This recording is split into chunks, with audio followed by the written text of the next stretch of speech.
عمرہ 3 ارکان کا نام ہے۔ نمبر 1 عمرہ نام ہے احرام کا، عمرہ نام ہے بیت اللہ کے طواف کا، اور تیسرا عمرہ نام ہے صفا مروہ کی سعی کا۔ سب سے پہلی چیز ہے احرام۔ صفا مروہ کی سعی بھی واجب ہے، احرام فرض ہے، نیت کے ساتھ احرام پہننا، اور دوسری چیز جو میں نے عرض کی وہ ہے بیت اللہ کا طواف۔ احرام 2 چادروں کا نام ہے، اور یہ احرام پہننا ضروری ہے میقات سے پہلے یا میقات سے۔ ہم جب یہاں سے جاتے ہیں تو ہمارا میقات، چونکہ وہ ہم جہاز پر ہوتے ہیں، یلملم ہمارا میقات ہے، یہ یمن کی ایک جگہ ہے، تو اس سے پہلے عمرے کی نیت سے احرام پہننا یا احرام پہنا ہوا ہو تو عمرے کی نیت کرنا ضروری ہے۔ اس لیے بہتر طریقہ یہ ہوتا ہے کہ آدمی ایئرپورٹ پر جب بورڈنگ ہو جائے تو وہیں پر احرام پہن لے۔ میری بات سمجھ میں آ رہی ہے؟ آپ یہاں سے احرام ڈال کے لے جائیں اپنے اس سامان میں جو آپ کے ہاتھ میں رہنا ہے، ہینڈ کیری ہے، اور یہیں سے چند کام کر کے جائیں۔ احرام سے پہلے سنت ہے آپ اپنی حجامت کروائیں، ناخن کاٹیں، غیر ضروری بال جو شرعیت نے حکم دیے کاٹنے کے، مونڈنے کے، وہ مونڈیں، بغل ہے، زیر ناف بال ہے، مونچھیں کتروائیں، غسل کریں۔ غسل احرام سے پہلے سنت ہے، اور پھر 2 چادریں آپ وہاں جب آپ کی بورڈنگ وغیرہ مکمل ہو جائے تو 2 چادریں آپ پہنیں، اور ان 2 چادروں میں دونوں چادروں کا سفید ہونا ضروری ہے۔ یہ آپ دیکھ رہے ہیں، ایک چادر بطور تہبند کے اور ایک کمر کے اوپر ڈالنی ہے۔ جوتا ایسا آپ پہن سکتے ہیں جس میں پاؤں کے درمیان کی ہڈی اور ایڑی کھلی رہے۔ آپ دیکھ رہے ہیں تصویر کے اندر ایڑی کھلی ہوئی ہے اور درمیان کی ہڈی کھلی ہوئی۔ ضروری نہیں کہ آپ چپل ہو، آج کل ایسے جوتے بھی آ گئے ہیں سینڈل ٹائپ، جس میں جو اسی مقصد کے لیے بنائے گئے ہیں، جس میں ایڑی بھی ننگی رہتی ہے اور پاؤں کی درمیان کی ہڈی بھی ننگی رہتی ہے۔ ملتان سے مل جاتے ہیں، ہش پپی وغیرہ، اور بھی کئی کمپنیوں نے بنائے ہیں۔ میں نے بھی ابھی رمضان میں جب گیا تھا تو وہ ذرا اس جوتے کو پہن کر چلنا آسان ہوتا ہے۔ آپ نے یہ احرام کی 2 چادریں پہننی ہیں، دیکھنا ہے کہ وقت کون سا ہے۔ بعض اوقات ایسے ہیں جن میں نماز مکروہ ہے، بعض اوقات ایسے ہیں جن میں وقت صحیح ہے، مثلا ظہر سے عصر تک کا وقت صحیح ہے، عصر کی نماز سے پہلے وقت صحیح ہے، عصر کی نماز کے بعد نوافل کے لیے وقت مکروہ ہے۔ تو اگر وقت مکروہ نہیں ہے، 2 رکعت نماز نفل آپ نے پڑھنی ہے سر ڈھانپ کر، اسی چادر سے سر ڈھانپ لیں۔ احرام کی نیت سے پہلے احرام پر خوشبو بھی لگا سکتے ہیں، بلکہ لگائیں، سنت ہے۔ اب 2 رکعت نماز نفل پڑھیں، اور 2 رکعت نماز نفل پڑھنے کے سر ڈھانپ کر 2 رکعت نماز نفل پڑھنے کے بعد آپ اللہ تعالیٰ سے دعا کریں، یا اللہ میں نے عمرے کا ارادہ کیا، اس کو میرے لیے آسان فرما اور مجھ سے قبول فرما۔ عربی کی دعا ہے اللہم انی ارید العمرات فیسرھا لی وتقبلھا منی، اللہم انی ارید العمرات فیسرھا لی وتقبلھا منی۔ اس کے بعد آپ نے دعا کر کے چادر اتار دینی ہے اپنے سر سے، اور یہ تلبیہ پڑھنا ہے۔ پڑھ لیجئے، لبیک اللہم لبیک لبیک لا شریک لک لبیک ان الحمد والنعمت لک والملک لا شریک لک۔ آپ کا احرام شروع ہو گیا، یہ آپ کا احرام شروع ہو گیا ہے۔ اب اس احرام کے بعد آپ پر کچھ پابندیاں لاگو ہو جاتی ہیں. وہ پابندیاں کیا ہیں؟ کچھ پابندیاں ایسی ہیں جو مردوں کے لیے بھی ہیں، عورتوں کے لیے بھی ہیں، اور کچھ پابندیاں ایسی ہیں جو صرف مردوں کے لیے. حالت احرام کی میں پابندیاں ہیں. نمبر 1، احرام پہن کر آپ محرمین حضرات، حاجی حضرات، معتمر حضرات، حالت احرام کے اندر آپ خوشبو نہیں لگا سکتے، خوشبودار صابن استعمال نہیں کر سکتے، خوشبودار ٹشو استعمال نہیں کر سکتے. حالت احرام کے اندر آپ حضرات شکار نہیں کر سکتے، کنگھا نہیں کر سکتے، حجامت نہیں کروا سکتے، بال نہیں توڑ سکتے، مرد بھی عورتیں بھی. حتیٰ کہ ناخن کاٹنے کی بھی اجازت نہیں ہے، جوں تک کو مارنے کی اجازت نہیں ہے. حالت احرام سانپ بچھو کو مارنے کی اجازت ہے. مرد حضرات حالت احرام میں سر نہیں ڈھانپ سکتے، چہرہ نہیں ڈھانپ سکتے، سلا ہوا کپڑا نہیں پہن سکتے، پاؤں پر جورابیں، ساکس وغیرہ نہیں پہن سکتے، بند جوتا نہیں پہن سکتے حالت احرام کے اندر. یہ احرام کی پابندیاں. خواتین کی احرام کی پابندیوں میں شامل ہے کہ ان کے چہرے کے ساتھ ان کا کپڑا ٹچ نہ کرے. مرد حضرات کا چہرہ سوتے ہوئے بھی کھلا رہے، پاؤں بھی حتی الامکان کھلے رہیں. یہ احرام کی پابندیاں جب تک کہ آپ کا عمرہ مکمل نہیں ہوگا. اور اب آپ کا وظیفہ یہی ترانہ ہے، لبیک اللہم لبیک، لبیک لا شریک لک لبیک، ان الحمد والنعمت لک والملک لا شریک لک لبیک. آپ تشریف لے گئے، جہاز پہ بیٹھ گئے. تصور کریں کہ آپ جہاز میں بیٹھ گئے ہیں اور جہاز میں بھی آپ نے بلند آواز سے دیوانوں مستانوں کی طرح اللہ کا یہ ذکر کرنا ہے، لبیک اللہم لبیک. عورتیں آہستہ، مرد اونچی آواز. حدیث میں آتا ہے الحج العج السج، حج تو نام ہی شور مچانے کا ہے، زور زور سے پڑھنا ہے تلبیہ، اور میلے کچیلے رہنے کا نام ہے. آج کل تو ہم ماشاءاللہ جہازوں پر جاتے ہیں، اس زمانے میں تو اونٹوں پر، گھوڑوں پر، خچروں پر پیدل سفر ہوتا تھا، تو حاجی وہ گرد سے اٹا ہوا ہوتا تھا. تو فرمایا یہی دیوانگی ہے، یہی اللہ سے محبت ہے. آپ جدے پہنچیں گے انشاءاللہ، وہاں سے آپ کو لے جایا جائے گا مکہ مکرمہ. اب آپ عالم تصور میں مکہ مکرمہ پہنچ رہے ہیں اور آپ کی زبانوں پر یہی ترانہ ہے، لبیک اللہم لبیک، لبیک لا شریک لک لبیک. یہ سارے مناظر آپ کو وہاں نظر آئیں گے جو پروجیکٹر پر آپ کو نظر آ رہے ہیں.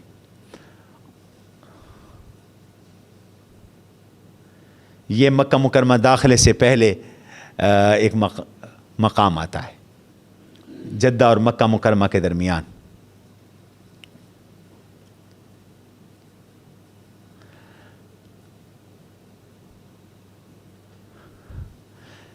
اب آپ وہاں پہنچ گئے مکہ مکرمہ میں.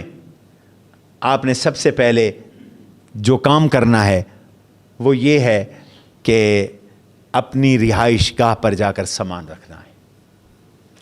آپ کو کمرہ ملے گا وہاں، آپ جا کر اپنا کمرہ لے لیں، اپنا سامان رکھیں. آپ غسل کر سکتے ہیں، احرام کی چادریں بھی بدل سکتے ہیں، لیکن خوشبودار صابن استعمال نہ کریں، بغیر خوشبودار صابن کے استعمال کریں. اور مکہ مکرمہ میں پہنچ کر جو سب سے پہلا کام کرنا ہے، اپنا سامان وغیرہ وہاں رکھ کر عمرہ کرنا ہے، عمرہ. اور عمرے میں اب جو اگلا مرحلہ ہے، اگلا سٹیپ ہے، وہ مسجد حرام میں، بیت اللہ میں آنا ہے اور وہاں پر اپنے یہ احکام ادا کرنے. یہ آپ کو منظر نظر آ رہا ہے بیت اللہ کا، رش بھی آپ کو نظر آ رہا ہے. حضرت آپ حرم میں آئیں، حرم میں اپنے جوتے اپنے تھیلے ویلے میں ڈالیں، دایاں پاؤں حرم میں رکھیں، مسجد میں رکھیں، پہلے رکھیں، اور سر جھکا کر آگے چلتے چلے جائیں. جوتا جہاں رکھیں اس ریک کا نمبر نوٹ کر لیں. جس گیٹ سے آپ انٹر ہوں اس کا نمبر بھی نوٹ کر لیں. چونکہ حرم بہت بڑا ہے, واپسی پہ آپ بھول نہ جائیں, خاص طور پر خواتین. وہ گیٹ کا نمبر بھی یاد رکھیں, اور جہاں جوتا رکھ رہے ہیں اس ریک کے اوپر بھی نمبر ہوگا, اس کو بھی یاد رکھیں. سر جھکا کے چلتے چلیں ایسی جگہ جہاں پر بیت اللہ آپ کو صاف نظر آ رہا ہو. راستے سے ہٹ کر بیٹھ جائیں اور پہلی نظر پر اللہ تعالیٰ سے دعا کریں. پہلی نظر کی جو دعائیں ہیں وہ قبول ہوتی ہیں. جی بھر کر دعائیں کر لیں. لیکن اگر آپ راستے میں بیٹھیں گے تو آپ کو نہیں بیٹھنے دیں گے. اس کے بعد آپ دعا سے فارغ ہو کر اب طواف کے لیے نیچے مطاف میں تشریف لائیں. آج کل وہاں قانون یہ بن گیا ہے کہ جو حالت احرام میں ہے اس کو نیچے مطاف میں جانے دیتے ہیں, اور جو عام طواف کے لیے جا رہا ہے اس کو نیچے نہیں جانے دیتے, اس کو اوپر طواف کے لیے جانا پڑتا ہے, اور وہ بہت لمبا چکر ہے. لیکن ہمت والے کرتے ہیں. تو آپ نے وہاں جانا ہے. اگر آپ معذور ہیں تو آپ کو ویل چیئر پہ کرنا ہے تو بھی آپ کو نیچے نہیں جانے دیں گے. بہرحال طواف کا طریقہ تو نیچے اوپر وہ ایک ہی ہے. طواف آپ کا شروع ہوگا. طواف کس کو کہتے ہیں؟ طواف نام ہے گھومنے کا. کہ اگر آپ ذرا تصویر پہ غور کریں تو یہ نیچے سے اوپر تک ہر منزل پہ لوگ آپ کو گھومتے نظر آ رہے ہیں. بیت اللہ کے ارد گرد 7 چکر لگانے کا نام طواف ہے. یہ آپ کو گھومتے نظر آ رہے ہیں, یہ ہر چکر پہ نظر آ رہے ہیں.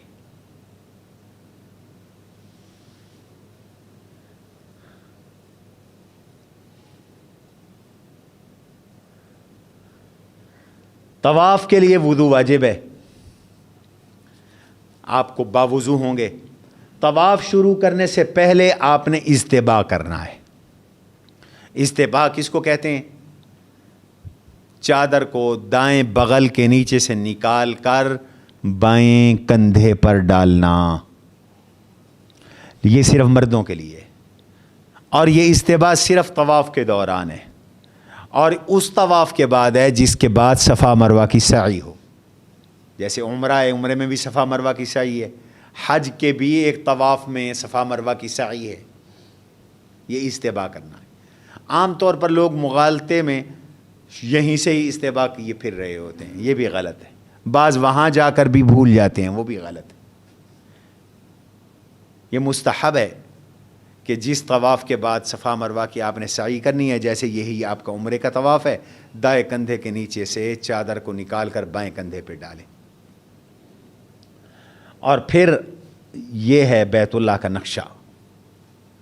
بیت اللہ میں آ کر طواف کا آغاز ہوگا بیت اللہ کے اس کونے سے جس میں حجر اسود لگا ہوا ہے. بالکل یہی نقشہ ہے جو آپ کو نظر آ رہا ہے.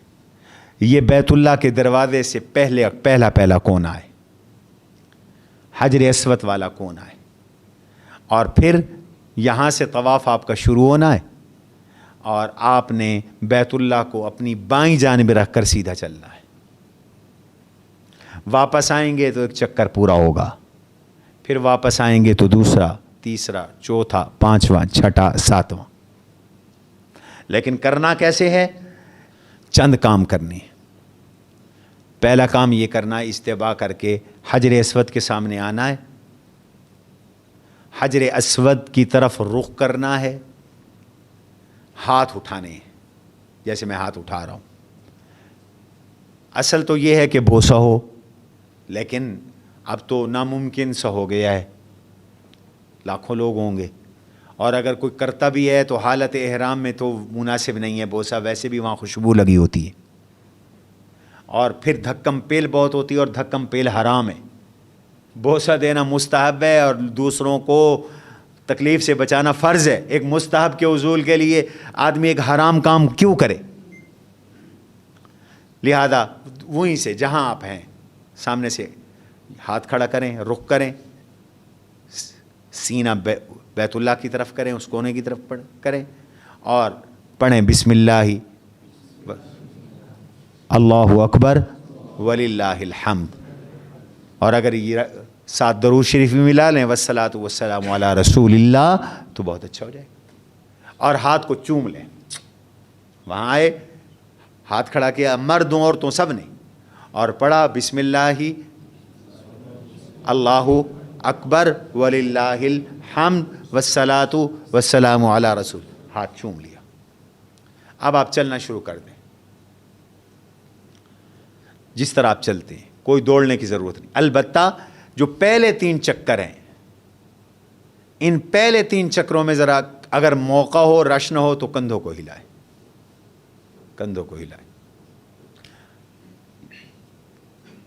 عام طور پر لوگ یہ رمل بھول جاتے ہیں، یا بھول جاتے ہیں یا 3 سے زیادہ چکروں میں کرتے ہیں۔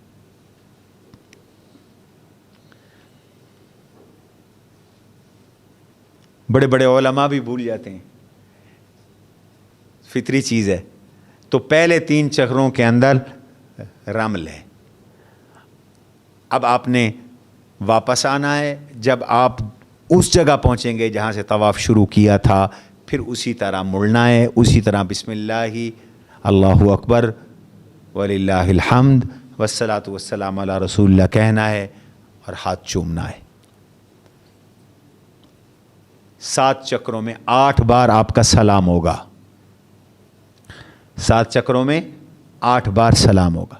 حجر اسود سے پہلے جو کونا ہے، اس کونے کو کہتے ہیں رکن یمانی، یہ کونا جس پر میں کرسر لگا رہا ہوں، نہیں یہ تو جی ہاں یہ کونا ہے، یہ حجر اسود والا کونا ہے، یہاں سے آپ نے احرام پہننا ہے، طواف شروع کرنا ہے، یہ کونا۔ اس سے لے کر اس جگہ کے درمیان دعا پڑھی جائے، ربنا آتنا فی الدنیا حسنہ وفی الآخرۃ حسنۃ وقنا عذاب النار۔ اس کے علاوہ باقی جو طواف کے چکروں کے دوران آپ تلاوت قرآن بھی کر سکتے ہیں، دعائیں بھی مانگ سکتے ہیں، آپ تسبیحات بھی پڑھ سکتے ہیں، آپ ذکر اذکار بھی کر سکتے ہیں۔ شریعت نے کوئی دعائیں مقرر نہیں کی، یہ چھپی ہوئی ملتی ہیں، وہ صرف سہولت کے لیے ہیں، شریعت نے مقرر نہیں کی، آپ کوئی بھی دعائیں مانگ سکتے ہیں۔ حضرت یہ 7 چکر پورے ہونے کے بعد موقع ملے تو کہیں سے زمزم پی لیجیے۔ مقام ملتزم، یہ بیت اللہ کی چوکھٹ کو کہتے ہیں، یہاں اگر موقع ملے تو کھڑے ہو کر یہاں دعا کر لیں۔ رش ویسے بہت زیادہ ہوتا ہے، وہاں پر آپ دعا کر سکتے ہیں۔ اس کے بعد یہ سب مستحب عمل ہے۔ اس کے بعد آپ نے تشریف لے جانا ہے، یہ بیت اللہ کے مختلف کونے دکھائے جا رہے ہیں، یہ صاف حجر اسود اس میں نظر آ رہا ہے، یہ مقام ابراہیم ہے، یہ جو گول دائرے میں آپ کو نظر آ رہا ہے، اور یہ مقام ملتزم ہے جس پہ ملتزم لکھا ہے۔ یہاں کھڑے ہو کے دعا مانگنا، اس سے دعائیں قبول ہوتی ہیں۔ اس کے بعد آپ نے آنا ہے حضرت صفا مروہ کی طرف، یہ قریبی جگہ ہے۔ جب آپ وہ بعد میں بھی طواف کے بعد 2 رکعات نفل واجب ہیں مقام ابراہیم کے اڑوس پڑوس میں، لیکن اس رش میں آپ کو مقام ابراہیم کے قریب جگہ نہیں ملے گی۔ جہاں بھی حرم میں موقع ملے آپ پڑھ لیں، یہ مقام ابراہیم 2 رکعت نماز نفل۔ اب موقع ملے تو سب سے افضل یہ ہے کہ ابھی طواف کے بعد 2 رکعت نفل پڑھ لیں، لیکن اگر وقت مکروہ ہے تو انہیں 2 رکعت نماز نفل آپ مؤخر کر دیں، بعد میں پڑھیں۔ اسی طرح شروع میں احرام پہنتے ہوئے اگر وقت مکروہ ہے تو صرف نیت کریں اور دعا پڑھیں، دعا مانگیں، نیت کریں، سر سے کپڑا اتار کے تلبیہ پڑھیں۔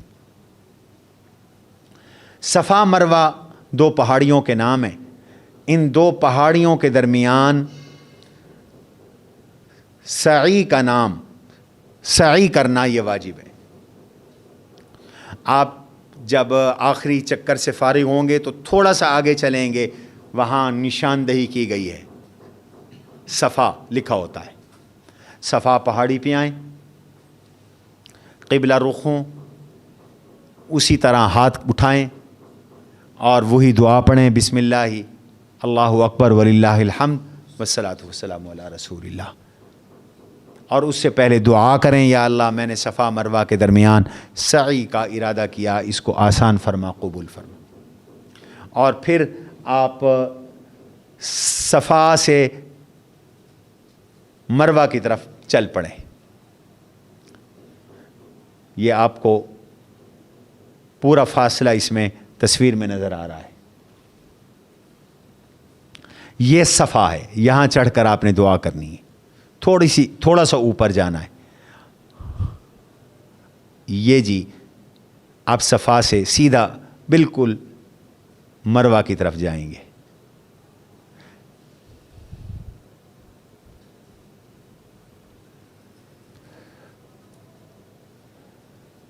صفا سے مروہ تک 450 میٹر سفر ہے،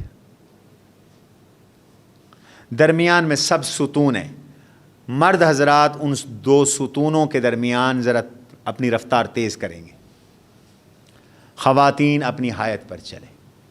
صفا سے مروہ تک ایک چکر ہے، مروہ سے صفا تک دوسرا ہے، اسی طرح اس کو ون وے کاؤنٹ نہیں کرنا کہ صفا سے صفا تک ایک چکر ہو، ایسا نہیں ہے۔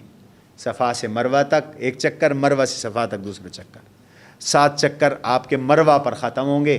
وہاں پھر کھڑے ہو کر اللہ تعالی سے دعا مانگنی ہے، اور دعا مانگ کر آپ نے وہاں سے ہٹانا ہے، باہر نکلنا ہے، سر منڈوانا ہے۔ مردوں کے لیے سر منڈوانا افضل ہے۔ حضور صلی اللہ علیہ وسلم نے 3 دفعہ دعا کی، 3 دفعہ دعا دی سر منڈوانے والوں کو، اور 1 دفعہ دعا دی سر کتروانے والوں کو۔ تو افضل تو یہ ہے کہ یہ حلق ہو جائے، چاہے مشین کے ساتھ کروائیں آپ، چاہے بلیڈ کے ساتھ کروائیں، اور اس کی بھی اجازت ہے کہ جس کے بڑے بال ہیں کہ وہ انگلی کے ایک پورے کے برابر کم از کم 1/4 سر کے بال کٹوائیں۔ اس کے بغیر احرام کی پابندیاں ختم نہیں ہوں گی۔ خواتین 1/4 سر کے بال ایک انگلی کے پورے کے برابر یا اس کے لگ بھگ کاٹ لیں۔ اب آپ کا عمرہ مکمل ہو گیا ہے۔ اس عمرے کی تکمیل کے بعد آپ اپنی رہائش گاہ پر آ کر غسل کر سکتے ہیں، سلے ہوئے کپڑے پہن سکتے ہیں۔ حالت احرام میں میاں بیوی کے تعلقات پر بھی پابندی ہوتی ہے، اب وہ پابندی بھی دور ہو جاتی ہے۔ یہ آپ کا عمرہ مکمل ہو گیا۔ باقی دنوں میں آپ وہاں رہ کر عبادات سر انجام دیتے رہیں گے۔ اب تک کی گفتگو کا حاصل یہ نکلا کہ عمرہ کل 4 چیزوں کا نام ہے: احرام، طواف، سعی، اور چوتھی چیز میں نے شامل کی سر منڈوانا، حلق یا قصر۔ ان 4 کام کرنے سے عمرہ ہو جاتا ہے۔ قد عظمت فللأمجاد بانيها ومن يسعى إلى العليا